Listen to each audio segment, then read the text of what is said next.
حجلہ عروسے میں بیٹھے ہوئے اسے خاصی دیر ہو چکی تھی۔ بظاہر وہ پرسکون تھے مگر اندر ہی اندر آشان رضا کا خیال اسے کھائے جا رہا تھا۔ اس شخص سے کچھ بھی بعید نہیں تھی۔ کہاں پھنسا دیا بابا نے مجھے؟ وہ اپنا سر گھٹنے پر ٹکائے ہوئے تھی اور مسلسل سوچوں میں گم تھی۔ تبھی ایک آہٹ کے ساتھ دروازہ کھلا اور آشان رضا اندر داخل ہوا۔ رامش کا دل ایک بار کی زور سے دھڑکا تھا، ہتھیلیاں پسینے میں بھیگ گئیں مگر آشان رضا بالکل پرسکون تھے۔ اسے آشان رضا کی یہ خاموشی بہت پراسرار لگی تھی۔ آشان رضا کپڑے بدل کر آئے، کافی دیر آئینے کے سامنے کھڑے ہو کر بالوں میں برش چلاتے رہے، پھر خود پر ڈھیر سارا پرفیوم اسپرے کیا۔ رامش کنکھیوں سے ان کی ایک ایک حرکت کو نوٹ کر رہی تھی۔ پرفیوم اسپرے کرنے کے بعد انہوں نے ایک نظر وال کلاک پر ڈالی تھی۔ گھڑی رات کے 2 بجا رہی تھی۔ آشان رضا نے ایک قہر آلود نظر سجی سنوری اس دلہن پر ڈالی تھی جو اپنی فطرت کے برعکس ایک مشرقی لڑکی کی طرح اپنے دلہا کا انتظار کر رہی تھی۔ آشان رضا نے دراز میں سے سگریٹ کا پیکٹ اور لائٹر نکالا، پھر اس کے پاس آ کر بیٹھ گئے۔ انہوں نے بائیں ہاتھ کی 2 انگلیوں سے اس کا گھونگھٹ ذرا سا سرکایا اور پھر تمسخر سے قہقہا لگایا۔ وہ بلا شبہ بے حد حسین لگ رہی تھی۔ اس کا حسن چاند کو شرما رہا تھا۔ اس کا یہ حسن کسی بھی عابد و زاہد کا ایمان خراب کر سکتا تھا مگر وہ آشان رضا تھے جو اپنے نفس کے گھوڑے کو قابو کرنا بہت اچھے سے جانتے تھے۔ اس کی گھنیری پلکیں آرزوں پر سایہ فگن تھی، لال ہونٹوں کا ارتعاش قیامت خیز تھا۔ پکڑو اور اسے جلاؤ۔ آشان رضا نے لائٹر اس کے ہاتھ میں تھمایا، پس و پیش کی تو آشان نے اس کا مرمری ہاتھ بڑی سختی سے دبوچ لیا تھا۔ رامش کو یوں لگا جیسے ابھی اس کا ہاتھ ٹوٹ جائے گا۔ اس نے لائٹر تھام کر اسے جلایا۔ آشان کو اس سے اتنی تابعداری کی توقع نہیں تھی۔ آشان نے سگریٹ اپنے ہونٹوں میں دبایا۔ سگریٹ جلاؤ، بڑے تحکم سے کہا گیا۔ رامش نے الجھ کر ان کی طرف دیکھا تھا۔ سنا نہیں تم نے میں نے کیا کہا ہے؟ وہ دھاڑے رامش نے بڑی دلیری سے لائٹر پرے پھینک دیا۔ یہ کیا بدتمیزی ہے؟ آشان نے اس کا چہرہ اپنے فولادی ہاتھ سے جکڑ لیا۔ اور جو آپ نے کیا وہ؟ میں جو مرضی کروں، یہ میرا گھر ہے، میری مرضی کے مطابق تمہیں ہر کام کرنا ہوگا، سمجھے تم؟ انہوں نے اس کا چہرہ جھٹک دیا۔ کتنے میں خریدا ہے آپ نے مجھے؟ وہ طنز سے گویا ہوئی تھی۔ کیا مطلب ہے تمہارا؟ مطلب یہ کہ میں آپ کی زر خرید غلام نہیں ہوں، بیوی بنا کر لائیں آپ مجھے، کوئی ملازمہ نہیں۔ اس کا سابقہ انداز لوٹ آیا تھا۔ بیوی؟ وہ دیوانوں کی طرح کہے لگانے لگا۔ رامش کو اس کی ذہنی حالت پر شبہ ہونے لگا۔ بڑی خوش فہم حقیقت ہے محترمہ یہ آپ کے لیے۔ آپ جیسی عورتیں سب کچھ بنائی جا سکتی ہیں مگر بیوی نہیں، وہ زہر خند لہجے میں بولے تھے۔ شٹ اپ، مجھ پر کیچڑ اچھالنے سے پہلے اپنے گریبان میں جھانکیے۔ آپ کی وجہ سے ایک معصوم کی زندگی برباد ہو گئی۔ آپ جیسے 3rd کلاس اور چٹاخ۔ اس کے بعد مکمل ہونے سے پہلے ہی آشان رضا کا ہاتھ اٹھ گیا تھا۔ اتنا بھاری ہاتھ پڑنے سے اس کی آنکھوں کے سامنے تارے ناچ اٹھے، ناک میں پڑی نتھ کھل گئی اور ایک جھمکا بھی گر گیا۔ رامش کی آنکھوں میں پانی بھر آیا۔ پہلی رات ہی دلہن کے ساتھ یہ سلوک؟ آشان رضا نے سگریٹ سلگایا اور ڈھیر سارا دھواں اس کے چہرے پر چھوڑا۔ وہ کھانسنے لگی۔ تمہیں سگریٹ سے الرجی ہے، یہی کہا تھا نا تم نے؟ اور میں ہر وہ کام کروں گا جو تمہیں ناپسند ہے۔ رامش نے بڑے دکھ سے ان کی طرف دیکھا تھا۔ بظاہر اتنا ڈیشنگ اور چارمنگ نظر آنے والا شخص اندر سے کتنا مکار، فریبی اور مکروہ چہرے کا حامل تھا۔ اف، ایک ناپسندیدہ بندے کے ساتھ رہنے میں کتنا کرب ہوتا ہے۔ اس کرب کی شدت کا اندازہ اسے کچھ ہونے لگا تھا۔ پاپا آپ نے میرے ساتھ یہ اچھا نہیں کیا۔ وہ جانتی تھی کہ اب شور مچانے اور چیخنے چلانے سے کوئی فائدہ نہیں ہے۔ اس کے جملہ حقوق آشان رضا کے پاس محفوظ تھے اور وہ بحیثیت شوہر اس کے ساتھ ہر قسم کا سلوک روا رکھنے کا مجاز تھا۔ میں نے خود سے عہد کیا تھا کہ تمہیں ایک بار تو اپنے سامنے ضرور جھکانا ہے اور شاید آج، مگر نہیں رامش علی، تم ساری عمر میری قربت کے لیے تڑپتی رہو گی۔ میں تمہیں بیوی کا درجہ نہیں دینا چاہتا۔ میری بیوی تو کوئی اور ہوگی، وہ بہت باکردار اور معصوم ہوگی۔ میں تھوکتی ہوں آپ جیسے شخص کی قربت پر۔ مجھے آپ میں کوئی دلچسپی نہیں ہے۔ وہ اپنا لہنگا سمیٹتے ہوئے بستر سے اتر گئی تھی۔ ہاں میں جانتا ہوں کہ تمہیں کس سے دلچسپی ہے۔ آپ الزام تراشیوں کی سوا اور کر بھی کیا سکتے ہیں۔ وہ کلینزنگ ملک سے میک اپ صاف کرنے لگی۔ زیورات وہ اتار چکی تھی۔ آشان رضا بستر پر دراز ہو گئے۔ تم چاہو تو صوفے پر لیٹ سکتی ہو، وگرنہ دوسری صورت میں فرش پر سونا ہی تمہارا مقدر ہے۔ وہ آنکھوں پر بازو لپیٹ کر سو گئے۔ رامش محض انہیں تعصب سے دیکھ کر رہ گئی تھی۔ ان سے ملیے، یہ ہے رامش علی، ہیرا کی فرینڈ، اور رامش یہ ہے میرے بہترین دوست آشان، صہیب نے تعارف کروایا۔ ہیلو، آشان نے مسکراتے ہوئے کہا۔ ہیلو، اس نے بیزاری سے کہا۔ صہیب، ہیرا نہیں آئی آج؟ وہ صہیب سے مخاطب ہوئی۔ آشان کو اس کا انداز بہت مغرورانہ لگا۔ نہیں، شاید اس کی طبیعت خراب ہے۔ اوکے، پھر ملیں گے، وہ کہہ کر چلی گئی تھی۔ لگتا ہے محترمہ کچھ زیادہ ہی مغرور ہے، آشان نے کہا۔ ویسے یار صہیب، یہ محترمہ ہمارے ڈپارٹمنٹ کی تو نہیں لگتی۔ یہ محترمہ نہیں، میرا کندھا ہے، صہیب نے معصومیت سے کہا۔ ویسے تم نے ٹھیک پہچانا، یہ انگلش ڈپارٹمنٹ کی اور اطلاع عرض ہے ہم سے جونیئر ہے۔ ہیرا سے اس کی دوستی کیسے ہو گئی؟ وہ تو ہماری کلاس فیلو ہے۔ بھائی رامش ہیرا کی کزن ہے، دور کی یا شاید نزدیک کی، صہیب نے مزاح کا خیز انداز میں کہا۔ یہ کیا دور نزدیک لگا رکھا ہے؟ مجھے نہیں معلوم، بس اتنا پتا کہ رامش ہیرا کی خالہ کی نند کے دیور کے دوست کی بہن کی بیٹی ہے۔ صہیب، آشان نے موقع دکھایا تو وہ ہنسنے لگا تھا۔ آشان: جی امی۔ بیٹا صبح آفس جاتے ہوئے رامش کو اس کے میکے میں چھوڑ دینا، شادی کو 15 دن ہو گئے ہیں، اصولاً تو اسے ولیمے کے دوسرے دن ہی جانا چاہیے تھا، مگر خیر۔ امی بے فکر رہیں، میں انہیں صبح چھوڑ دوں گا۔ وہ کرسی دھکیل کر اٹھ کھڑے ہوئے تھے۔ رامش اگر آپ کھانا کھا چکے ہیں تو پلیز جائیے، کپڑے وغیرہ تیار کر لیں کیونکہ صبح مجھے جلدی آفس پہنچنا ہے۔ رامش اپنی پلیٹ میں پڑے چاولوں کو چمچ سے ہلائے جا رہی تھی، ان کے شیریں لہجے پر چونک گئی۔ اچھا امی، شبہ خیر۔ وہ اٹھ کھڑی ہوئی تھی۔ کیا مصیبت ہے، میں نے تم سے رات کو کہا بھی تھا کہ مجھے صبح آفس جلدی پہنچنا ہے، تمہاری تیاریاں ہیں کہ ختم ہونے میں نہیں آ رہی ہیں؟ وہ جھنجھلا کر بولے تھے۔ وہ کافی دیر سے بیڈ پر نیم دراز تھے اور اس کی ساری کارروائی دیکھ رہے تھے۔ اس نے بالوں کو کلپ میں مقید کرنے کے بعد لپسٹک کا ایک اور کوٹ ہونٹوں کو دیا اور خود کو پرفیوم سے پوری طرح مہکا کر وہ باہر نکل گئی۔ آشان رضا اس کے پیچھے پیچھے باہر آئے تھے۔ ان کے ہمراہ گاڑی کی فرنٹ سیٹ پر بیٹھی وہ بالکل لا تعلق سے لگ رہی تھی۔ آشان رضا کے چہرے پر سنجیدگی اور سختی تھی اور ہاتھ مضبوطی سے اسٹیئرنگ پر جمے تھے۔ اچانک ایک موڑ پر آشان نے ایک جھٹکے سے گاڑی کو بریک لگائی تو رامش کا سر ڈیش بورڈ پر جا لگا اور اس نے بے اختیاری آشان کے شانے پر ہاتھ رکھ دیا۔ اپنے آپے میں رہو، انہوں نے بے دردی سے اس کا ہاتھ جھٹک دیا۔ وہ دل محسوس کر رہ گئی تھی اور اپنے آپ کو سرزنش کرنے لگی کہ اسے آخر انہی کے سہارے کی ضرورت کیوں محسوس ہوئی۔ کچھ دیر بعد گاڑی علی لاج کے اندر موجود تھی۔ آپ اندر نہیں چلیں گے؟ اس نے پوچھا۔ نہیں، وہ یہ کہہ کر زن سے گاڑی اڑا لے گیا تھا۔ اڑا لے گئے۔ رامش کے چہرے پر ایک سایہ سا کر گزر گیا۔ اس نے بمشکل آنسوؤں کو روکا اور خود کو نارمل کیا۔ ابھی اسے پاپا کے سامنے آشان کے نہ آنے کا بہانہ بھی تو بنانا تھا۔ ارے آشان، تم یہاں کیسے بھائی؟ ہیرا ہاتھ میں کافی کا مگ لیا اس کے پاس ہی چلی آئی۔ اور اگر یہی سوال میں تم سے کروں تو؟ وہ مسکرائی۔ اچھا سوال ہے، وہ مسکرائی۔ زمان انکل سے ہمارے بڑے اچھے فیملی ٹرمز ہیں، میری بڑی بہن کے دیور ہیں زمان انکل۔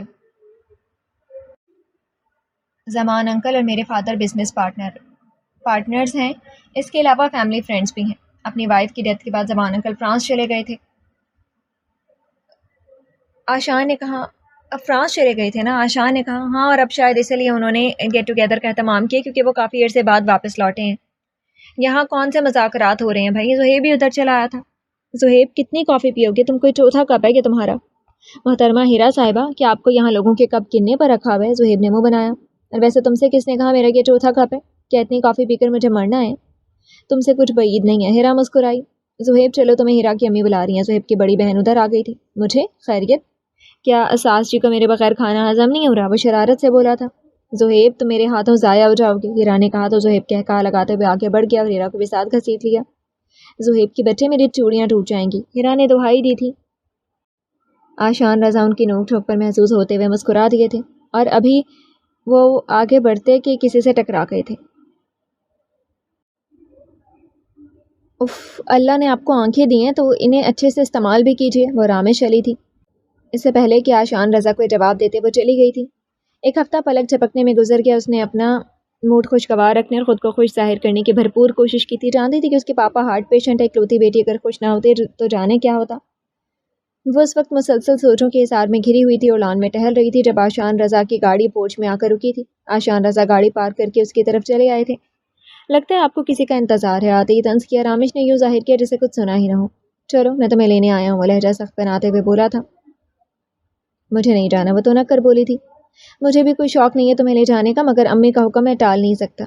ارے آشان بیٹا آیا ہے۔ زمان علی وہیں چلے آئے تھے۔ السلام علیکم انکل۔ آشان نے مسافے کے لیے ہاتھ بڑھایا تھا۔ وعلیکم السلام، جیتے رہو۔ زمان علی نے ہاتھ ملایا۔ بھابھی کیسی ہیں؟ جی بالکل ٹھیک ہیں۔ بھابھی کو بھی لیتے آتے۔ بس انکل پھر کبھی صحیح، ابھی تو میں خود بھی جلدی میں ہوں۔ رامش آپ تیار ہو جائیں یا پھر ایسے ہی ٹھیک ہے؟ وہ بیک وقت باپ بیٹی دونوں سے مخاطب تھے۔ رامش جزبز ہو کر رہ گئی تھی۔ پاپا کے سامنے وہ کس طرح انکار کر سکتی تھی؟ وہ اپنا ہینڈ بیگ لینے اندر چلی گئی تھی۔ اچھا انکل، اب اجازت؟ آشان رضا رامش کو آتا دے کر اٹھ کھڑے ہوئے تھے۔ برخوردار، ہم بھی تمہارے باپ کی طرح ہیں، یا انکل ونکل چھوڑو اور مجھے رامش کی طرح تم بھی پاپا کہا کرو۔ زمان علی کے کہنے پر آشان فقط مسکرا کر رہ گئے اور پھر رامش کو کچھ ایسی نظروں سے دیکھا گویا جلدی چلنے کا حکم دے رہے ہوں۔ اوکے پاپا، خدا حافظ، اپنا خیال رکھیے گا۔ وہ پاپا سے ملنے کے بعد آشان کے ہمراہ گاڑی میں آ بیٹھی تھی۔ ایکٹنگ اچھی کر لی تھی، وہ طنز میں بجھی ہوئی آواز رامش کو سلگا گئی تھی۔ آپ تو مجھ سے بھی بڑی ایکٹر ہیں، وہ تڑک کر بولی۔ تم بیوی ہو اور بیوی کا فرض ہوتا ہے کہ وہ اپنے شوہر اور اپنی عزت کا خیال رکھے۔ اعلیٰ منصب بیویاں اپنے شوہر اور اپنے مابین کی گئی گفتگو کسی سے نہیں کہتی۔ تمہارے اور میرے درمیان جو کچھ ہے وہ تو ابد تک رہے گا۔ ہو سکتا ہے کبھی مجھے تم پر رحم آ ہی جائے، مگر اگر میں نے یہ باتیں کسی تیسرے فرد کے منہ سے سنی تو یاد رکھنا انجام کی ذمہ دار تم خود ہوگی۔ ایک لمحے کے تو رامش ان کے لہجے کی سختی سے ڈر گئی تھی۔ وہ خطرناک حد تک سنجیدہ لگ رہے تھے۔ دوغلے شخص کو ہر وقت یہی خدشہ رہتا ہے کہ کہیں اس کا اصل روپ لوگوں کو نظر نہ آ جائے، وہ حقارت سے بولی تھی۔ شٹ اپ، دوغلا میں نہیں ہوں، تم ہو۔ جو میں کر رہا ہوں اسے مصلحت کہتے ہیں۔ شکر کرو کہ لوگوں کے سامنے تمہاری عزت برقرار رکھی ہے میں نے۔ اس میں میری کوئی عزت نہیں ہے۔ بیوی کی بے عزتی کروانے والے مرد کو کوئی بھی اچھی نگاہ سے نہیں دیکھتا۔ آپ کو صرف اپنا مفاد عزیز ہے، آپ مجھ پر کوئی احسان نہیں کر رہے۔ چلیں آپ تو احسان عظیم کر رہی ہیں ہم پر اتنی بھرپور ایکٹنگ کر کے۔ طنز در طنز رامش کا دل چھلنی ہو گیا تھا، آنسو پلکوں کے بند توڑ کر چھلکنے کو بےتاب تھے، مگر وہ سنگ دل اور کٹھور شخص کے سامنے رو کر اپنے آپ کو کمزور ظاہر نہیں کرنا چاہتی تھی۔ بڑی مشکل سے پلکیں جھپک جھپک کر آنسوؤں کو پیا۔ کبھی کبھی دل چاہتا ہے کہ ہر طرف سے کان بند کر لیے جائیں، کچھ سنائی نہ دے، کوئی بات کوئی شور سماعتوں میں اترنے نہ پائے، کوئی ناگوار لفظ، کوئی ناپسندیدہ بات، کچھ بھی کان سننے نہ پائیں، یا پھر آنکھیں موند لی جائیں اور سب چیزیں ایسی چیزیں جو باعث اذیت ہوتی ہیں نظروں سے بوجھل ہو جائیں۔ رامش بھی اس وقت کچھ اس طرح کی کیفیت کا شکار ہو رہی تھی۔ اس نے دکھتے ہوئے سر کو گاڑی کی پشت پر ٹکا دیا تھا۔ کاش ایسا نہ ہوا ہوتا، کاش میں پاپا کو بتا دیتی کہ مجھے یہ شادی نہیں کرنی، کاش یہ شخص جو میرے لیے کبھی قابل قبول نہیں رہا میرا شوہر نہیں ہوتا۔ میں پاپا کی ناراضی مول لے کر انکار کر دیتی، مگر عذاب تو نہ پاتی۔ وہ سوچوں کے بحر میں پوری طرح غرق تھی جب آشان کی چپتی ہوئی سخت آواز اس کی سماعتوں میں پڑی۔ اس نے چونک کر آنکھیں کھولی۔ محترمہ، کیا ساری رات گاڑی میں گزارنے کا ارادہ ہے؟ وہ بنا کچھ کہے چپ چاپ گاڑی سے اتر کر اندر بڑھ گئی تھی۔ کیا خیال ہے امی، انکل زمان کی فیملی کو ڈنر پر انوائٹ کریں؟ زارا آپی نے کہا تھا۔ ہاں، سوچ تو میں بھی یہی رہی ہوں۔ سہیل، آپ نے زمان بھائی کی بیٹی دیکھی ہے؟ مجھے تو بے حد پسند آئی ہے، صفیہ نے کہا۔ سہیل رضا کھنکھارے تھے۔ آشان بیٹے ہوشیار، خبردار۔ سہیل رضا کے کہنے پر سب مسکرا دیے تھے۔ بھائی وہ ہے ہی اتنی پیاری کہ دیکھتی دل میں اتر جائے، بس میں تو اسے ہی اپنی بہو بناؤں گی، چاہے بیٹے کو بہو پسند آئے نہ آئے۔ آشان مسکرائے تھے۔ آشان کے لب مسکرائے۔ ارے پسند کیوں نہیں آئے گی؟ تم دیکھو گے تو منہ کھلا کا کھلا رہ جائے گا۔ اچھا، ہم بھی تو دیکھ لیتے ہیں کہ وہ کیا چیز ہے، آشان نے کہا۔ بھائی بیگم، یہاں آپ زیادتی کر رہی ہیں۔ اگر وہ بچی پیاری ہے تو ہمارا بیٹا بھی تو پرنس چارمنگ لگتا ہے، سہیل رضا نے کہا۔ ارے میرا بیٹا تو لاکھوں بلکہ کروڑوں میں ایک ہے، صفیہ مامتا سے چور لہجے میں بولی۔ امی زیادہ نہ چڑھائیے، پہلی جناب کا دماغ 7ویں آسمان پر رہتا ہے، زارا آپی نے کہا تو سب ہنس دیے تھے۔ زارا، یہ آشان کدھر رہ گیا؟ زمان بھائی کئی بار اس کا پوچھ چکے ہیں۔ پتہ نہیں امی، اس کا کوئی دوست آیا تھا، شاید اس کے ساتھ چلا گیا۔ اچھا تم ایسا کرو، چائے لے آؤ، بچی بیچاری بھی بور ہو رہی ہے۔ جی اچھا۔ سارا چائے لے کر اندر چلی گئی تھی۔ کچھ دیر ادھر ادھر کی باتیں کرنے کے بعد وہ باہر لان میں آ گئی۔ لان میں ٹہلتے ہوئے وہ مسلسل باتیں بھی کر رہی تھی۔ اسی لمحے آشان رضا کی گاڑی پورچ میں آ کر رکی تھی۔ بلو جینس اور وائٹ شرٹ میں وہ بے حد ڈیشنگ لگ رہے تھے۔ وہ کیرنگ گھماتے ہوئے انہی کی طرف آ گئے۔ رامش علی کو دیکھ کر آشان کو شدید حیرت ہوئی تھی۔ کچھ یہی کیفیت رامش کی بھی تھی۔ آشان، ان سے ملو، یہ زمان انکل کی بیٹی رامش ہے، اور رامش یہ میرا بھائی آشان رضا، زارا آپی نے تعارف کروایا۔ ہیلو، آشان نے کہا تو وہ بھی جواباً ہیلو کہہ کر ادھر ادھر دیکھنے لگی تھی۔ زارا بی بی، آپ کا فون ہے، ملازم نے اطلاع دی تو زارا آپی ایکسکیوز کر کے چلی گئی۔ تو آپ ہیں زمان انکل کی بیٹی، آپ کو کوئی اعتراض ہے؟ وہ منہ بناتے ہوئے بولی۔ اسے جانے کیوں شروع دن سے یہ آشان سے چڑ سی ہو گئی تھی۔ نہ جی، ہمیں بھلا کیا اعتراض ہو سکتا ہے، ہم کون ہوتے ہیں اللہ کے کاموں میں دخل دینے والے؟ رامش منہ پھیرے کھڑی رہی۔ ہیرا آپ کی کزن ہے، وہ محض سے بات کرنے کے لیے بے مقصد گفتگو کرنے لگے تھے۔ جی آپ کو نہیں جی، مجھے کوئی اعتراض نہیں ہے کہ وہ آپ کی کزن ہے، آشان نے اس کی بات درمیان میں سے اچک لی تھی۔ اسی لمحے زمان علی، سہیل رضا اور صفیہ بیگم کے ہمراہ انہی کی طرف آتے دکھائی دیے تھے۔ السلام علیکم انکل، آشان نے سلام کیا تھا۔ جیتے رہو ینگ مین، کیسے ہو؟ ایک دم فرسٹ کلاس۔ کیا ہو رہا ہے آج کل؟ MBA کر رہا ہوں۔ گڈ۔ زمان بھائی، مجھے تو رامش بے حد اچھی لگی ہے، صفیہ بیگم کے کہنے پر زمان علی فقط مسکرا دیے تھے۔ انہیں بھی آشان بہت اچھا لگا تھا۔ پاپا چلیں؟ رامش نے کہا۔ ارے رامش، کیوں بیٹا ابھی سے؟ صفیہ نے کہا۔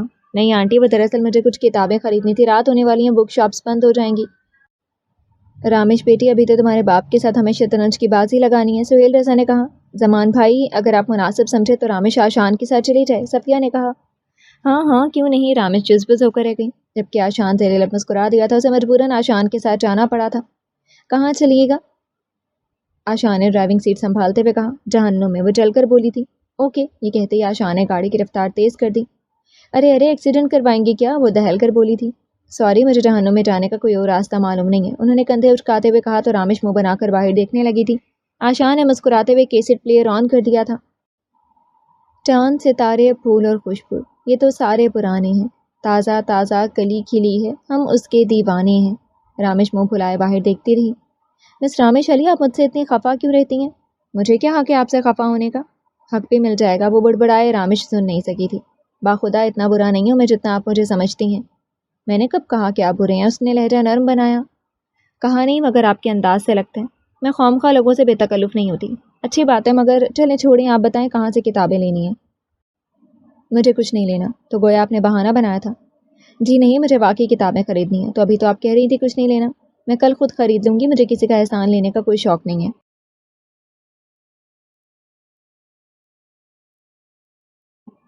ضد نہ کریں، خالی ہاتھ گھر جائیں گی تو آگے آپ کی مرضی۔ آشا نے کتاب گھر کے سامنے گاڑی روک دی تھی۔ رامش کو واقعی کتابیں لینا تھی، اس لیے وہ اندر کتابیں دیکھنے کے لیے بڑھ گئی۔ ارے آپی، آپ کب آئیں؟ اس روز وہ آفس سے لوٹے تو زارا آپی کو دیکھ کر خوشگوار حیرت کا احساس ہوا تھا۔ تمہیں تو فرصت ہی نہیں ہے کہ پتہ کراؤں بہن زندہ بھی ہے کہ مر گئی ہے، زارا آپی نے شکوہ کیا تھا۔ ارے آپی کیسی باتیں کرتی؟ اس نے زارا آپی کے شانوں پر بازو رکھتے ہوئے کہا۔ بس مصروفیات اتنی بڑھ گئی ہیں کہ کہیں جانے کا ٹائم ہی نہیں ملتا۔ واقعی مصروفیات تو بہت بڑھ گئی ہیں۔ آپی اس کی طرف دے مانی کھیجے سے دیکھتے ہوئے اور وہ بس مسکرا کر رہ گئے تھے۔ ایکسکیوز می، میں ذرا کپڑے چینج کر لوں؟ رامش آشان اٹھ کر اپنے کمرے کی طرف چل دیے تھے۔ زارا آپی کو لگا تھا، خوش شک سا ہو گیا تھا کہ رامش اور آشان کے درمیان کچھ غیر معمولی سا ہے، مگر وہ خاموش رہیں۔ رامش بھابھی، آپ کے آشان بھائی سے کوئی بات ہوئی ہے کیا؟ زارا آپی کی دل کی بات پر ان کے شوہر عمیر نے پوچھ لی۔ رامش گڑبڑا گئی اس اچانک سوال پر۔ نہیں تو؟ اچھا، مجھے تو ایسا ہی محسوس ہوا۔ خیر؟ عمیر نے کندھے اچکائے، پھر وہ زارا کی طرف متوجہ ہوا۔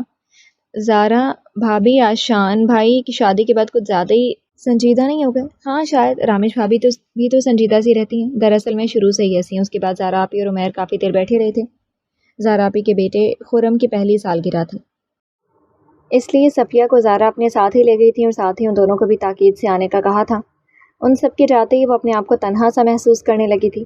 آشان رضا لاؤنج میں بیٹھے کوئی مووی دیکھ رہے تھے۔ وہ اٹھ کر اپنے کمرے میں چلی آئی تھی۔ 2 ماہ ہونے والے ہیں ہماری شادی کو، مگر ابھی تک میں حقیقی خوشی سے ناواقف ہوں۔ کاش کہ آشان کا رویہ میرے ساتھ اچھا ہوتا۔ دل کی اس عجیب و غریب فرمائش پر رامش حیران رہ گئی تھی۔ کل تک وہ جس شخص کی صورت دیکھنے کی بھی روادار نہیں تھی، آج اس کے اچھے رویے کی چاہ کر رہی تھی۔ یہ مجھے کیا ہو رہا ہے؟ کیا مجھے آشان رضا سے؟ نہیں، یہ محبت نہیں، مجبوری ہے۔ دماغ نے دل کے بعد شد و مت سے رد کی تھی، مگر یہ دل تھا کہ ماننے کو تیار ہی نہیں تھا۔ وہ چند دنوں سے محسوس کر رہی تھی کہ وہ آشان رضا کی محبت میں گرفتار ہو چکی ہے، اس لیے تو اسے اب آشان رضا کی باتیں بری نہیں لگتی تھی، نہ طنز کے تیر سینے میں چھید کرتے تھے۔ اگر ہم کسی کو چاہتے ہیں تو یہ ہمارا ذاتی فیل ہے، اور جواب میں وہ بھی اتنا ہی پیار دے تو یہ ہماری خوش قسمتی ہے۔ کسی کو پیار کے لیے مجبور تو نہیں کیا جا سکتا۔ یہ تو ایک جذبہ ہے جو خود ہی ابھرتا ہے۔ پیار کا مطلب یہ ہرگز نہیں کہ اسے حاصل بھی کیا جائے یا پیار کا جواب پیار سے نہ پا کر ہم اسے بھول جائیں۔ یہ تو محبت نہ ہوئی۔ بعض لوگ محبت کا احترام کرنا چاہتے ہیں اور محبت کو نہیں ٹھکراتے، مگر محبت کے جواب میں محبت نہیں دے سکتے۔ محبت تو کسی کی یاد میں اکیلے ہی جینے کا نام ہے۔ کیا ہوا جو آشان مجھ سے محبت نہیں کرتے؟ میں یقیناً ایک دن ان کا دل جیت لوں گی۔ رامش علی، کیا تم بھول گئی ہو کہ وہ شخص ایک معصوم لڑکی کی زندگی برباد کرنے کا ذمہ دار ہے؟ دماغ کی آواز نے اسے جھنجھوڑ کر رکھ دیا تھا۔ مگر مجھے پھر بھی ان سے محبت ہے۔ وہ نہ چاہتے ہوئے بھی دل کے آگے ہار گئی تھی۔ وہ ساری رات انہی سوچوں میں کھوئی رہی تھی۔ ایک ہی رات نے اکھڑ اور ضدی رامش علی کو بدل کر رکھ دیا تھا۔ اس کی اچانک تبدیلی بہت حیران کن تھی۔ صبح آشان آفس جانے کے لیے تیار ہونے لگے تو رامش بھی اندر چلی آئی تھی۔ عموماً ایسا ہوتا تھا کہ جب آشان آفس جانے کے لیے تیار ہو رہے ہوتے تھے تو وہ باہر ہی رہتی تھی۔ رامش نے خود ہی انہیں کوٹ اٹھا کر دیا تھا۔ انہوں نے کچھ حیرانی سے بنا کچھ کہے کوٹ تھام لیا تھا۔ وہ کلائی میں گھڑی باندھ رہے تھے جب رامش آگے بڑھ کر ان کی ٹائی کی نوٹ سیٹ کرنے لگی تھی۔ اپنی انا کو مار کر رامش نے یہ پیش قدمی کی تھی۔ زمان علی ہارٹ پیشنٹ تھے اور کسی بھی طرح کا دکھ ان کے لیے خطرناک ثابت ہو سکتا تھا۔ وہ یہ بات جان گئی تھی کہ اب اس کا سب کچھ آشان رضا ہی تھے، پھر کیا فائدہ تھا ان کے ساتھ جھگڑا کرنے کا۔ آشان نے اس کے اس بدلے انداز پر حیرت سے اسے دیکھا تو پھر بڑی سختی سے اس کے ہاتھ جھٹک دیے تھے۔ بیویوں والے نخرے دکھانے کی ضرورت نہیں ہے، میں آپ کی بیوی ہوں رضا۔ بیوی؟ میں نے تمہیں تمہاری حیثیت اول روز سے ہی باور کروا دی تھی، اپنے جذبات کو قابو میں رکھا کرو۔ وہ بڑی درشتی سے کہہ کر باہر نکل گئے تھے۔ رامش کی آنکھوں میں دکھ سے آنسو بھر آئے تھے۔ رامش علی، اتنی آسانی سے تو میں بھی تمہیں معاف کرنے والا نہیں ہوں۔ تم نے میری محبت، میری چاہت کو مذاق سمجھا تھا، میرے خلوص کا مذاق اڑایا۔ میں پل پل آزمائش کی آگ میں جلتا رہا۔ تمہارے ایک جھوٹ نے جہاں مجھے بدنام کیا، مجھ سے میری خوشیاں بھی چھین لی۔ تم تڑپو گی، چلاؤ گی، مجھ سے محبت کی بھیک مانگو گی، اسی طرح جس طرح میں نے تم سے محبت نہیں۔ اس نے بڑے زور سے سر جھٹکا تو انہیں ماضی یاد آنے لگا۔ چاند سا مکھڑا اترا ہے، دل میں چھایا ہے، من میں دور سے چل کے بجھانے میری پیاس آیا میرے پاس میرا پیار۔ آشان رضا اپنے کمرے میں بستر پر نیم دراز سو رہے تھے جب زارا آپی چلی آئی تھی، گانے گا رہے تھے جب زارا آپی چلی آئیں۔ اوہو، کون سا چاند سا مکھڑا دل میں اتر گیا۔ ارے آپی آپ، وہ گڑبڑا گئے تھے، مجھ سے چھپانے کی ضرورت نہیں ہے۔ کون ہے وہ جس نے میرے اس لمبے چوڑے بھائی کو اسیر کر لیا؟ آپی، وقت آنے پر سب کچھ بتا دوں گا۔ اور کون سا وقت آئے گا، جلدی سے بتا دو۔ امی آج کل تمہارے لیے لڑکیاں دیکھتی پھر رہی ہیں۔ اچھا، مگر اس روز تو وہ کہہ رہی تھی کہ وہ رامش کو، وہ روانی میں کہہ گئے تھے، پھر احساس ہونے پر خجل سی ہو گئے۔ اچھا تو یہ بات ہے، زارا آپی شرارت سے بولی۔ وہ خوش ہو جائیں بھائی صاحب، امی کی نظر ابھی بھی رامش پر آ کر رکی ہے۔ واقعی؟ تو اور کیا، امی تو ڈھکے چھپے الفاظ میں زمان انکل سے رشتے کا بھی کہہ چکی ہیں۔ ویری کوئک بھائی، فرض کریں اگر رامش کی جگہ کوئی اور لڑکی پسند ہوتی تو؟ اب ہماری والدہ محترمہ بڑی ہوشیار اور دانا واقع ہوئی ہیں، انہیں اپنے بچوں کی پسند ناپسند کا فوراً اندازہ ہو جاتا ہے، جس طرح انہیں عزیر بھائی۔ بقومت زارا آپی کا آشان کی بات مکمل ہونے سے پہلے ہی شرما کر باہر نکل گئی تھی۔ 1 ماہ بعد زارا آپی کی شادی کی تھی۔ شادی کی تیاریاں زور و شور سے جاری تھیں۔ رامش، صفیہ بیگم اور زارا کے بےحد اصرار پر فنکشن سے 2 دن پہلے ہی ان کے گھر آ گئی تھی۔ آشان کی تو گویا عید ہو گئی تھی۔ منچاہا وجود دن رات آنکھوں کے سامنے رہتا تھا۔ اپنے گھر میں اسے اس طرح ہنستے بولتے اور کام کرتے دیکھ کر آشان کو دلی سرور محسوس ہو رہا تھا۔ مہندی سے صرف 1 روز پہلے رامش کے پیر میں سیڑھیاں پھلانگتے ہوئے موج آ گئی تھی۔ یہ اتفاق ہی تھا کہ وہ جب سیڑھیوں سے گرنے نہیں لگی تھی تو آشان نے اسے بر وقت تھام لیا تھا، مگر پیر میں موج پھر بھی آ ہی گئی تھی۔ چھوڑیے مجھے۔ لیجیے، چھوڑ دیتے ہیں۔ آشان نے چھوڑ دیا تو اس نے چینخ مار کر اسی کے بازو کو تھام لیا۔ بھائی ہم نے تو چھوڑ دیا تھا، اگر آپ ہی ہمیں نہ چھوڑنا چاہیں تو اور بات ہے۔ وہ شرارت سے بولے تو رامش فوراً ان کے بازو چھوڑ کر سیڑھی پر بیٹھ گئی۔ وہ مسکراتے ہوئے واپس مڑنے لگے تو رامش نے پکارا، سنیے۔ جی سنائیے۔ وہ میں نیچے کیسے جاؤں گی؟ وہ اس وقت بھی اپنے آپ کو بالکل بے بس محسوس کر رہی تھی۔ سیڑھیوں کے ذریعے؟ وہ میرا مطلب ہے میں چلوں گی کیسے؟ بھائی اپنے پیروں پر، اور کیسے؟ وہ جان بوجھ کر اسے ستا رہے تھے۔ میرے پیر میں موچ آ گئی اور میں چل نہیں سکتی، وہ چلا کر بولی۔ پھر بتاؤ میں کیا کروں؟ وہ کندھے اچکاتے ہوئے بولے۔ آپ سے تو بات کرنا ہی فضول ہے۔ وہ خود ہی ہمت کر کے اٹھ کھڑی ہوئی، قریب تھا کہ پھر سے گر جاتی۔ اس نے فوراً گرل کو تھام لیا تھا۔ آئیے۔ آشان رضا نے آگے بڑھ کر اس کا بازو تھاما تو وہ بدک کر پیچھے ہٹی۔ رہنے دیجیے، مجھے آپ کی مدد کی ضرورت نہیں ہے۔ وہ لڑکھڑاتے ہوئے خود ہی آگے بڑھ گئی۔ آشان رضا فقط اسے دیکھ کر رہ گئے تھے۔ موت زیادہ شدید نہیں تھی۔ ولیمے میں اس نے شرکت کی تھی۔ چاکلیٹ براؤن اور فان کلر کے امتزاج کے فینسی سے سوٹ میں وہ اپسرا لگ رہی تھی۔ اب آپ کا پیر کیسا ہے؟ موقع ملتے ہی آشان اس کے پاس پہنچ گئے تھے۔ ٹھیک ہے، اچھی لگ رہی ہے، انہوں نے تعریف کی تھی۔ Shut up. جی مسٹر آشان رضا، مجھے غیر مردوں سے سراہے جانے کا کوئی شوق نہیں ہے۔ میں آپ سے محبت کرتا ہوں، وہ بے اختیاری میں کہہ گئے تھے۔ محبت؟ وہ دیوانوں کی طرح ہنسنے لگے۔ محبت اور آپ کو، آپ شاید 19ویں صدی میں رہ رہے ہیں۔ کیوں، کیا آج کل لوگ محبت نہیں کرتے؟ وہ تیورا کر بولے۔ آج کل مشینی دور ہے، لوگوں کے پاس اپنے لیے وقت نہیں ہے، تو پھر یہ محبت، جنون، عشق وغیرہ کے لیے کس کے پاس فرصت ہے؟ مجھے آپ سے محبت ہے، وہ لفظ محبت پر زور دیتے ہوئے بولے۔ میرے نزدیک محبت محض لفاظی اور وقت کا ضیاع ہے۔ یہ محبت وغیرہ سب جھوٹ ہوتی ہے۔ حقیقت تو یہ ہے کہ کسی کے پاس اتنا وقت نہیں ہے کہ وہ سچی محبت کرے۔ آج کل کے دور میں جو یہ کہتا ہے کہ وہ سچی محبت کرتا ہے، دراصل وہ جھوٹ بول رہا ہوتا ہے۔ وہ بڑی بے دردی سے ان کے دل کو پیروں میں کچل کر آگے بڑھ گئی تھی۔ آشان رضا اپنے نچلے ہونٹ کو اس بے رحمی سے دانتوں سے کاٹا کہ اس سے خون چھلک اٹھا۔ وہ ماضی کی یادوں سے نکل آئے تھے۔ اس کے پاس آ کر اسے بولے، جلدی کرو، آپ انتظار کر رہی ہوں گی۔ آشان رضا نے کلائی میں بندھی گھڑی کی طرف دیکھتے ہوئے کہا، پھر باہر نکل گئے۔ تقریباً آدھے گھنٹے بعد وہ تیار ہو کر نیچے آئی تھی تو آشان صوفے پر براجمان تھے اور ایسی ہی کسی میگزین کی ورکردانی کر رہے تھے۔ چلیے، اس نے انہیں متوجہ کیا تھا۔ انہوں نے سر اٹھا کر اسے دیکھا تو وہ ایک پل کو نگاہیں پلٹنا ہی بھول گئی تھی۔ انہوں نے شادی کے بعد شاید پہلی بار اسے اس طرح بھرپور طریقے سے تیار دیکھا تھا۔ بلیک نفیس سے کام والی ساڑی اس کے دراز قد سراپے پر بے حد جچ رہی تھی۔ وہ اس وقت سنگ مرمر سے تراشی ہوئی گڑیا لگ رہی تھی۔ بے حد نفاست سے کیا ہوا میک اپ اس کے چہرے کے خد و خال کو نمایاں کر رہا تھا۔ بلیک کلر بھی آشان کا فیوریٹ تھا اور ساڑی بھی انہیں اٹریکٹ کرتی تھی۔ رضا چلیں؟ رامش نے کوئی یاد دلایا تو وہ حواسوں میں لوٹے۔ اتنا بننے سنورنے کی کیا ضرورت تھی؟ سالگرہ کا ہی فنکشن ہے نا، کوئی شادی تو نہیں ہے کسی کی۔ وہ بے رحمی سے بولے، حالانکہ وہ خاصی سمپل تھی۔ پلین ساڑی کے ساتھ نفیس سے کام والا بلاؤز ہی تو تھا۔ میک اپ بھی اس نے لائٹ کیا تھا اور جیولری بھی بہت کم پہنی تھی۔ اوکے، میں چینج کر دیتی ہوں۔ وہ مرنے لگی۔ کوئی ضرورت نہیں ہے، پہلے ہی خاصی دیر ہو چکی ہے، چلو اب۔ اس کی اس تابعداری پر وہ حیران ہوئے بنا نہ رہ سکے۔ بازار آپی کے گھر پہنچے تو آپی ان پر برس پڑی۔ یہ آنے کا وقت ہے تم لوگوں کا؟ 7 بجے کا ٹائم دیا تھا اور اب 6:45 ہو رہے۔ مجھے تو معاف ہی رکھیے آپ۔ ان کی خبر لیجیے، پورے 3 گھنٹے لگائے ہیں یہ سب پینٹ شینٹ کرنے میں، مگر پھر بھی کوئی فرق نہیں پڑا۔ آشان نے زیر لب مسکراتے ہوئے شریر سے لہجے میں کہا۔ اتنا شیریں لہجہ ایک لمحے کو تو رامش ان کے دوغلے پن پر کھول کر رہ گئی تھی۔ کیک وغیرہ کٹنے کے بعد سب ڈرائنگ روم میں محفل جما کر بیٹھے تھے۔ رامش نے کافی عرصے بعد آشان کو اس طرح ہنستے مسکراتے اور ہنسی مذاق کرتے دیکھا تھا۔ وہ بھی تھوڑی تھوڑی دیر بعد کسی بات پر مسکرا دیتی تھی۔ ایسے اس نے نظر اٹھا کر دیکھا تو اندر داخل ہوتے ہوئے شخص کو دیکھ کر زیر لب بڑبڑائی تھی، تنویر جلال۔ رامش کی نظروں کے تعاقب میں آشان نے بھی دیکھا تھا۔ اس شخص پر نظر پڑتے ان کے پیشانی شکن آلود ہو گئی تھی۔ ان کا موڈ بے حد خراب ہو گیا تھا۔ بھابھی یہ میرا دوست ہے تنویر جلال، عمیر زارا سے اس کا تعارف کروا رہا تھا، جبکہ آشان کی قہر آلود نظریں کبھی رامش کو تو کبھی تنویر جلال کو گھور رہی تھیں۔ وہ پھر ماضی میں کھو گئی تھی۔ اگرچہ زیادہ فنکشن بڑا نہیں تھا مگر پھر بھی خاصی رونق ہو گئی تھی۔ جس دن سے رامش نے ان کی محبت کی تسلیل کی تھی، ان کا دل رامش کی طرف سے کھٹا ہو گیا تھا۔ اگرچہ ان کا دل رامش سے دستبردار ہونے کو تیار نہیں تھا مگر پھر بھی انہوں نے فیصلہ کر لیا تھا کہ وہ اس وقت تک رامش سے رشتہ نہیں جوڑیں گے جب تک اس کا دل نہ جیت لیں۔ مگر انہیں تو علم ہی نہیں تھا، بالا ہی بالا سب طے ہو گیا تھا۔ انہیں عین منگنی کے روز بتایا گیا تھا۔ رامش کا غصے سے برا حال تھا، وہ انکار کرنا چاہتی تھی مگر پاپا کی وجہ سے مجبور ہو گئی تھی۔ وہ زبان دے چکے تھے۔ منگنی والے دن رامش نے مجبوراً ہونٹوں پر مسکراہٹ سجائے رکھی تھی، جس سے آشان رضا کے دل کا میل بہت حد تک صاف ہو گیا تھا۔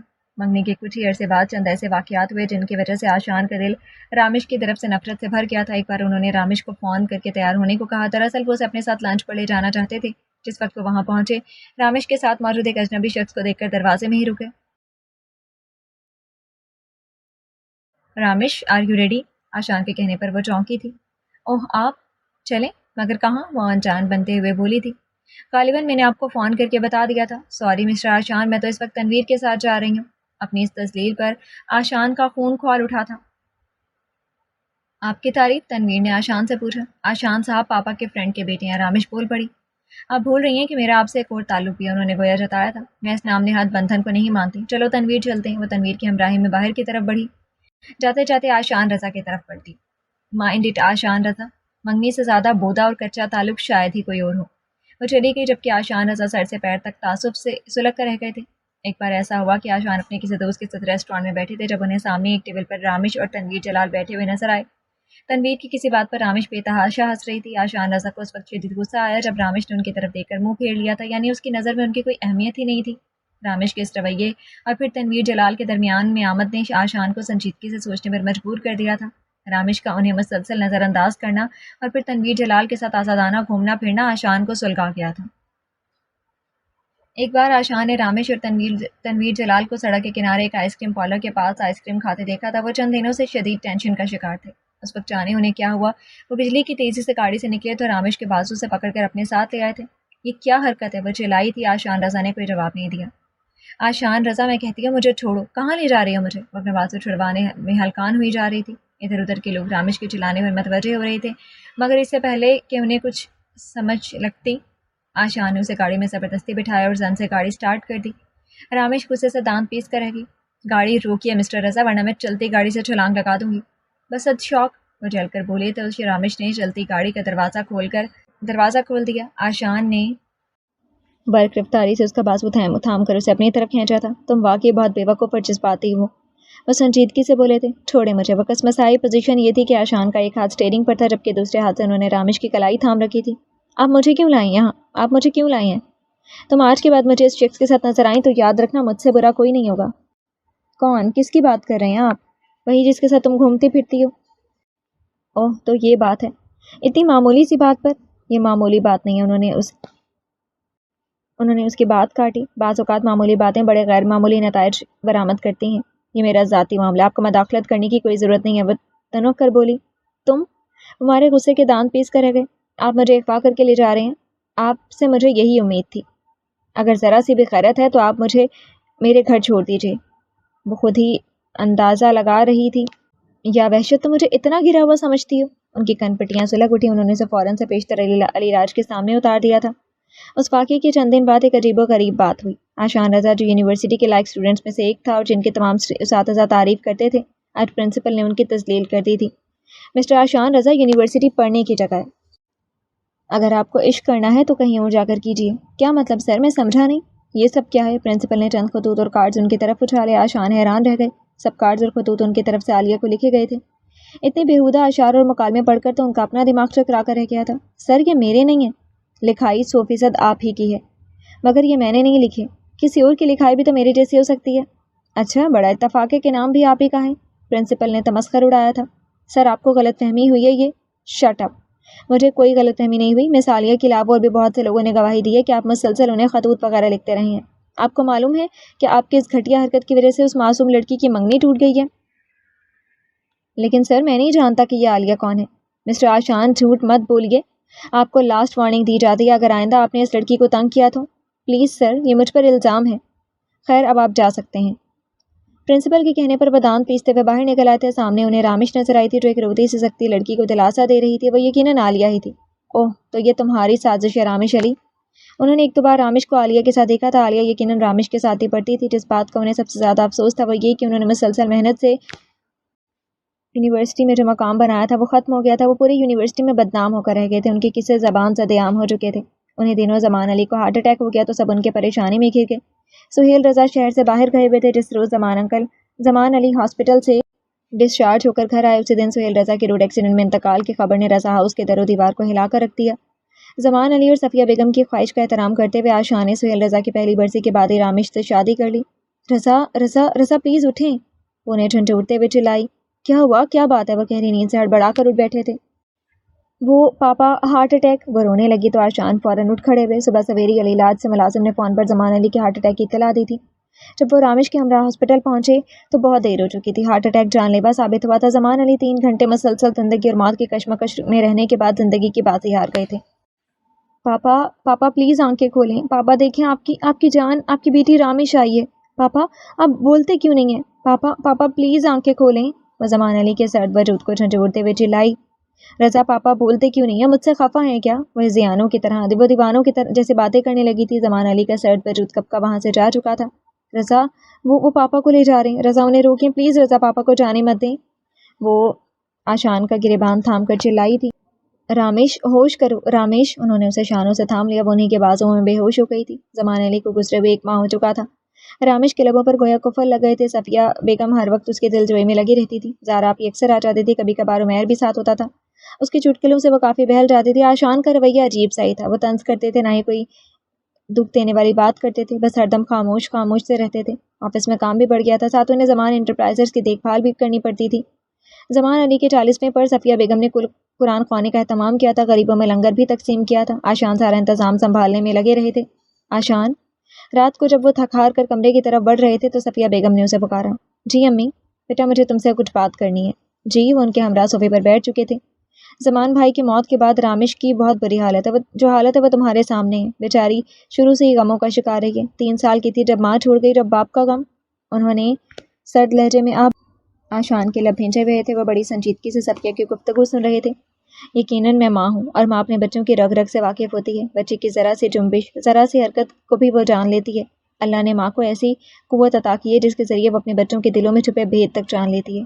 آشان ماں کی آنکھیں دوربین کی طرح ہوتی ہیں جو اپنے بچے کے دل کے حال کو بھی جان لیتی ہیں.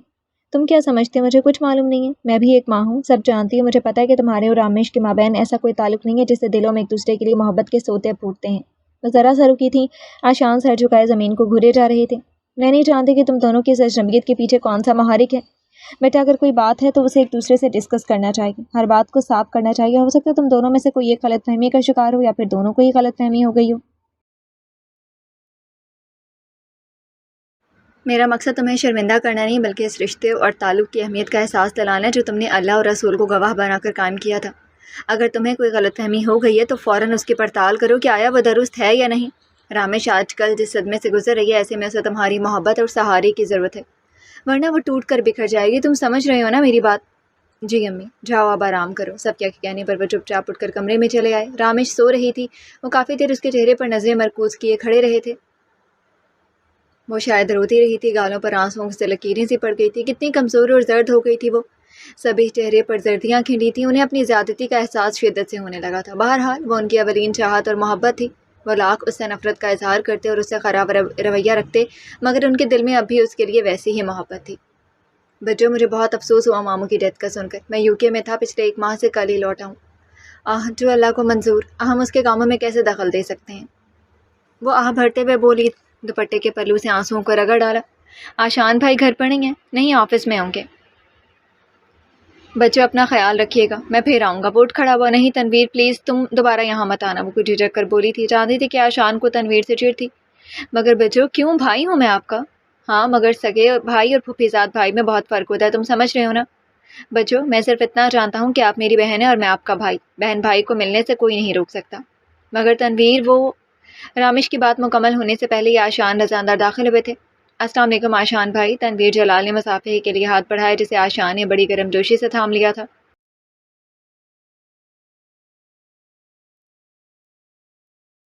وعلیکم السلام، کیسے ہیں آپ؟ جی بالکل ٹھیک، آپ سنائیں؟ ہم بھی اللہ کے فضل سے بالکل ٹھیک ہیں. رامش آپ نے انہیں چائے پانی کا بھی نہیں پوچھا ہے یا نہیں؟ آخر آپ کے قریبی رشتہ داروں میں سے ہیں. وہ تنویر کے بعد رامش سے مخاطب ہوئے. بہت شکریہ آشان بھائی، میں اب چلوں گا. اوکے بچوں، اللہ حافظ، اپنا خیال رکھیے گا. تنویر اٹھ کھڑا ہوا تھا، رامش کے سر پر ہاتھ رکھا اور پھر باہر نکل گیا. یہ کیا کرنے آیا تھا؟ وہ ٹائی کی نوٹ ڈھیلی کرتے ہوئے بولے مجھ سے ملنے. وہ جل کر بولی تھی. کس سلسلے میں؟ ان کا انداز بے حد نارمل تھا. رامش سمجھ نہیں پا رہی تھی آیا وہ طنز کر رہے تھے یا عام سی بات. پاپا کی تعزیت کرنے آئے تھے. وہ باہر جانے لگی، پھر اچانک مڑی اور برس پڑی. آشان رضا، آپ کے ذہن میں جو فطور چھپا ہے اسے نکال دے. میں ویسی لڑکی نہیں ہوں جیسے آپ مجھے سمجھتے ہیں. مجھ پر شک مت کیا کرے، میں تو پہلے ہی مر چکی ہوں. طنز کے نشتر چبو کر مجھے مزید آزمائشوں میں مت ڈالے. پاپا کے بعد تو ویسے بھی میں بالکل تنہا ہو گئی ہوں. خدا کے لیے مجھے آبلا پا مت کرے. کچھ دن سکون سے زندہ رہنے دے. مجھے معاف کر دے. آپ نے جو کیا وہ آپ کا فیل تھا. بس مجھے وہ مزید بولنے کی تاب نہیں رکھتی تھی. آنسوؤں کا گولا سا حلق میں پھنستا ہوا محسوس ہوا تھا. وہ روتے روتے نیچے کارپیٹ پر بیٹھ گئی تھی. آشان رضا نے پر سوچ نگاہ اس پر ڈالی تھی. وہ سر گھٹنوں میں دیے سے سک رہی تھی. اس کا بدن ہولے ہولے لرز رہا تھا. میں نے تو تم سے ایسی کوئی بات نہیں کی جس سے تم ہرٹ ہوئی ہو. وہ پیروں کے بل اس کے قریب بیٹھ گئے تھے. Please leave me alone please, for God sake. وہ روتے روتے چلائی. آشان رضا خاموشی سے اٹھ کر واش روم کی طرف بڑھ گئے تھے.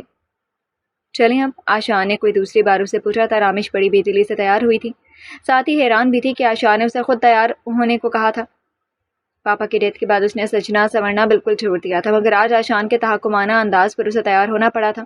اکتوبر کا وسط تھا، موسم بے حد خوشگوار تھا. اس نے آشان ہی کی فرمائش پر بلیک ساڑی سے بتن کی تھی جس کے بلیک بلاؤز پر نفیس سا کام بنا ہوا تھا. جی بس میں آ رہی ہوں. وہ سینڈل کے اسٹریپ بند کرتے ہوئے بولی تھی. پوچھو گی نہیں کہ ہم کہاں جا رہے ہیں؟ گاڑی مین روڈ پر ڈالتے ہوئے وہ آشان نے کہا. نہیں، وہ قطعیت سے کہہ کر باہر دیکھنے لگی. کیوں؟ مجھے کوئی حق نہیں پہنچتا. کیوں نہیں؟ تم بیوی ہو میری. بیوی؟ وہ استہزائیہ انداز میں ہنسی. مذاق مت کیا کریں آشان رضا، مجھے اپنی حیثیت کا اچھی طرح علم ہے. چلو دنیا کی نظر میں تو بیوی ہو نا. آشان کے سمجھنے پر وہ خاموش بیٹھی رہی. انہوں نے ہاتھ بڑھا کر کیسٹ پلیئر آن کر دیا. وہ جو ہم میں تم میں قرار تھا، تمہیں یاد ہو کہ نہ یاد ہو. وہی یعنی وعدہ نباہ کا تمہیں یاد ہو کہ نہ یاد ہو. مکمل خاموشی میں مغنیہ کی سریلی آواز اپنا جادو جگا رہی تھی. آشان تھوڑی تھوڑی دیر بعد لاتعلق بیٹھی رامش پر بھی نظر ڈال لیتے تھے. وہ جو لطف مجھ پہ تھے پیشتر، وہ کرم کے تھا میرے حال پر. مجھے سب ہے یاد ذرا ذرا، تمہیں یاد ہو کہ نہ یاد ہو. کوئی ایسی بات اگر ہوئی کہ تمہارے جی کو بری لگی تو بیان سے پہلے ہی بھولنا. تمہیں یاد ہو کہ نہ یاد ہو. میں وہیں ہوں. رامش نے ہاتھ بڑھا کر کیسٹ پلیئر آف کر دیا تھا. آشان کو اس کی پلکوں پر چند آنسو اٹکے ہوئے نظر آئے تھے. باقی کا راستہ خاموشی میں کٹا تھا. آؤ، انہوں نے ہالیڈے کے پارکنگ لاٹ میں گاڑی پارک کرتے ہوئے سے کہا تھا. وہ چپ چاپ نکل آئی. Order please. بیٹا مینیو کے لیے ان کی طرف آیا تھا. ابھی نہیں، ہم ایک مہمان کا انتظار کر رہے ہیں. آشان نے کہا. رامش کی خاموشی نے انہیں الجھن ہونے لگی تھی. وہ چاہتے تھے کہ وہ ان سے کوئی بات کرے، چاہے تلخ ہی کیوں نہ ہو، مگر کچھ بولے تو صحیح. مگر وہاں تو گویا برسوں کا جمود طاری تھا. رامش تمہیں پتہ، جب میں نے پہلی بار تمہیں دیکھا تھا تو میں نے اندازہ لگایا تھا کہ تم بہت مغرور اور ضدی لڑکی ہو. 2-3 ملاقاتوں کے بعد میرے دل نے تمہیں پانے کی خواہش کی تھی، مگر جب تم نے میری محبت کی توہین کی اور میرے خلوص کا مذاق اڑایا تو تب میں نے فیصلہ کیا تھا کہ تمہیں ٹھیک کر کے رکھوں گا. تمہارا غرور ضرور توڑوں گا. رامش ان کی باتیں بڑے غور سے سن رہی تھی جبکہ وہ بتاتے چلے گئے. منگنی کے بعد جب میں نے وہ 2-3 بار تمہیں تنویر جلال کے ساتھ دیکھا تو مجھے بے حد غصہ آیا. سب سے زیادہ غصہ مجھے تم پر اس دن آیا تھا جب میں نے تمہیں عالیہ کی دلجوئی کرتے دیکھا تھا. ہاں، وہی عالیہ جس کی زندگی بقول تمہارے میں نے برباد کر دی ہے. حالانکہ تم اچھی طرح جانتی تھی کہ میں ایسا نہیں ہوں. ان سب باتوں کو دہرانے کا مقصد، رامش زندگی بہت تھوڑی ہے. اگر اسے مل کر ہنسی خوشی گزار لیا جائے تو کیا یہ زیادہ بہتر نہیں ہے بنسبت اس کے کہ ہم ساری زندگی اسی طرح لڑتے جھگڑتے رہیں؟ ہیلو. نسوانی آواز پر وہ دونوں چونکے تھے. اوہ مس عالیہ، آپ نے بڑا انتظار کروایا. آشان نے اس کے لیے کرسی گھسیٹی. رامش نے مشکوک نظروں سے ان کی طرف دیکھا. ہیلو رامش، کیسی ہوں؟ ٹھیک ہوں. انداز لاپرواہ سا تھا. رامش میں تم سے ایکسکیوز می، میں ابھی آتا ہوں. آشان ان کے بات کاٹ کر اٹھ کھڑے ہوئے. ان کے جانے کے بعد عالیہ نے دوبارہ بات شروع کی. رامش میں تم سے معافی مانگنے آئی ہوں۔ معافی؟ مگر کس بات کی؟ میری وجہ سے آشان اور تمہارے درمیان غلط فہمی پیدا ہوئی۔ غلط فہمی؟ ہاں، میں نے جھوٹ بولا تھا، الزام لگایا تھا آشان پر۔ مگر کیوں؟ رامش کی آواز میں آزردگی گھلی تھی۔ مجھے شروع سے یہ آشان بہت پسند تھا، یوں کہنا چاہیے کہ مجھے اس سے عشق تھا۔ میں نے جب تمہاری اور آشان کے منگنی کے بارے میں سنا تو میں جل کر خاک ہو گئی۔ اس دن میں اتنا روئی تھی کہ کوئی حد نہیں۔ تبھی میں نے تمہارے اور آشان کے درمیان غلط فہمی پیدا کرنے کی کوشش کی، اور میں اس کوشش میں یقیناً کامیاب بھی رہی۔ مگر چند دنوں سے مجھے بہت عجیب خیالات آ رہے تھے۔ ضمیر پر ایک بوجھ سا تھا جس کو اتارنے کی خاطر کل میں آشان کے آفس گئی تھی اس سے معافی مانگنے۔ آشان نے مجھ سے کہا کہ میں یہ سب باتیں خود تمہیں بتاؤں، اس لیے میں آج یہاں چلی آئی۔ پلیز رامش، مجھے معاف کر دو، میں مجرم ہوں تمہاری۔ میری وجہ سے تمہیں اذیت سے دوچار ہونا پڑا۔ عالیہ کی آواز رند گئی۔ رامش تنبا خود سی بیٹھی تھی، اسے سمجھ نہیں آ رہا تھا کہ وہ کیا کہے۔ تمہاری وجہ سے، صرف تمہاری وجہ سے میں کتنی بدزن ہو گئی تھی آشان سے۔ تم بہت گھٹیا لڑکی ہو۔ وہ پھٹ پڑی تھی۔ I am really very sorry Ramish, میں اسی لیے تو تم سے معافی مانگنے آئی ہوں۔ یہ کوئی ڈرامہ یا فلم نہیں عالیہ بی بی، یہ حقیقت ہے۔ میں اتنی اعلیٰ ظرف نہیں ہوں کہ تمہیں اتنے سنگین جرم پر معاف کر دوں۔ مگر آشان چاہے تمہیں 100 بار معاف کر دے، مگر میں تمہیں کبھی معاف نہیں کروں گی۔ اتنے عرصے میں خوشیوں سے دور رہی محض اسی جھوٹ کے بنا پر۔ اس کی بات قطع کرتے ہوئے بولی تھی اور ساڑی کا پلو سنبھالتے باہر نکل گئی۔ رامش کہاں گئی؟ آشان نے آتے ہی پوچھا۔ وہ ابھی باہر گئی ہے، بہت غصے میں تھی۔ پلیز آشان، اسے کہیے کہ مجھے معاف کر دے۔ اوکے۔ وہ بڑی عجلت میں باہر نکلے تھے، مگر رامش کب کی ٹیکسی لے کر جا چکی تھی۔ اس طرح اس کے اکیلے گھر آنے سے امی پریشان ہو جائیں گی۔ وہ بیوقوف لڑکی، اسے کیسے سمجھاؤں گا؟ مگر نہیں، اصولاً تو اسے مجھ سے معافی مانگنی چاہیے، شک وہ مجھ پر کرتی تھی۔ آشان رضا، ذرا اپنے گریبان میں جھانک کر دیکھو، تم اس پر شک نہیں کرتے تھے؟ تم نے کتنا غلط سمجھا تھا اس کو بھی اور تنویر جلال کو بھی۔ خلیل جبران کہتا ہے محبت اور شک کبھی بھی ایک دل میں جمع نہیں ہو سکتے۔ آشان کا نظریہ خلیل جبران سے قطعی مختلف تھا۔ اس کے خیال میں انسان کے دل میں جیلسی اس وقت پیدا ہوتی ہے جب اسے کسی سے شدید محبت ہوتی ہے۔ وہ دراصل رامش سے محبت کرتے تھے، اس لیے تنویر جلال کو دیکھا تو جیلسی فیل کرنے لگے۔ شک نہیں کہہ سکتے، یہ تو کسی انسان کا کسی بھی چیز کے بارے میں پوزیسو ہونا ظاہر کرتا ہے۔ آشان بڑی ریش ڈرائیونگ کرتے ہوئے گھر پہنچے۔ رامش گھر کے گیٹ کے باہر ٹیکسی سے نکلی تھی۔ رامش، میری بات سنو، اس کے پیچھے لپکے تھے، مگر وہ خاموشی سے آگے بڑھتی چلی گئی تھی۔ کمرے میں پہنچتے اس کا ضبط جواب دے گیا تھا۔ وہ پھوٹ پھوٹ کر رو تھی۔ کیا ہوا ہے؟ کیوں رو رہی ہو؟ اس کے ہاتھ ملائمت سے چہرے پر سے ہٹاتے ہوئے بولے، مجھے معاف کر دیں آشان، مجھے معاف کر دیں۔ وہ سسکنے لگی۔ تم اتنے جذباتی اور بیوقوف کیوں ہو؟ ان کا مہربان ہاتھ اس کے شانے پر ٹکا تھا جبکہ وہ مسلسل رو رہی تھی۔ ٹھیک ہے، میں تمہیں معاف کر دیتا ہوں، مگر ایک شرط ہے۔ شرط؟ کیسی شرط؟ اس نے روتے روتے کہا۔ شرط یہ ہے کہ تم بھی مجھے معاف کر دو۔ معاف کیا؟ وہ بے اختیار بولی تھی۔ واہ، کیا شان بے نیازی! آشان کے کہنے پر وہ ہنس پڑی۔ رامش، تم مجھے ایک بات بتاؤ، بالکل سچ سچ بتاؤ گی؟ میں کبھی جھوٹ نہیں بولتی۔ اچھا، وہ مصنوعی حیرت سے بولے۔ اب آپ مجھے غصہ دلانے کی کوشش مت کریں، پوچھیں کیا پوچھنا چاہتے ہیں۔ وہ اب خوشگوار موڈ میں تھی، رونے کی وجہ سے آنکھوں میں لگا کاجل پھیل گیا تھا جو نگاہوں کو مزید قاتل بنا رہا تھا۔ اس ظالم حسینہ کی اٹھتی گرتی پلکیں ان کا صبر آزما رہی تھی۔ رامش، تم مجھ سے اتنا کیوں چڑھتی تھی؟ میں تو اب بھی، وہ شرارت سے بولی تھی۔ کیا کہا؟ آشان نے اس کے بالوں کو دھیرے سے مٹھی میں جکڑا۔ ہائے اللہ رضا، کتنے ظالم ہیں آپ! وہ بال چھڑوانے لگی۔ پہلے مجھے بتاؤ، کیوں کتراتی تھی تم مجھ سے؟ اچھا بابا، بتاتی ہوں، پہلے بال تو چھوڑیں۔ ہاں، اب بولو۔ آشان نے اس کے بال چھوڑ دیے۔ آشان، جب میں نے پہلی بار آپ کو دیکھا تو مجھے آپ بہت اچھے لگے تھے، مگر 2-3 ملاقاتوں کے بعد میں نے محسوس کیا کہ آپ مجھ میں دلچسپی لینے لگے تھے۔ بس یہی بات تھی جس کی وجہ سے میں آپ سے چڑھتی تھی۔ یہ کیا بات ہوئی؟ اس میں چڑھنے کا کیا مقصد؟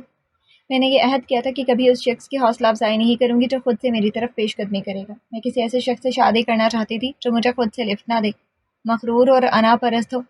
جب آپ کا رشتہ میرے ساتھ طے ہوا تو مجھے شدید غصہ آیا۔ میں محض آپ کو جلانے کے لیے ہر اس جگہ تنویر کے ساتھ موجود ہوتی تھی جہاں آپ… اچھا بس، جو گزر گیا وہ ماضی کا حصہ بن گیا، اب تو تم مستقبل کی فکر کرو۔ وہ اسے مزید شرمندہ ہوتے نہیں دیکھ سکتے تھے، ساتھ ہی شرارت سے جملہ بھی کسا۔ تھینک یو آشان، آپ بہت اچھے ہیں۔ اس نے پرسکون ہو کر اپنا سر آشان کے شانے سے ٹکا دیا تھا۔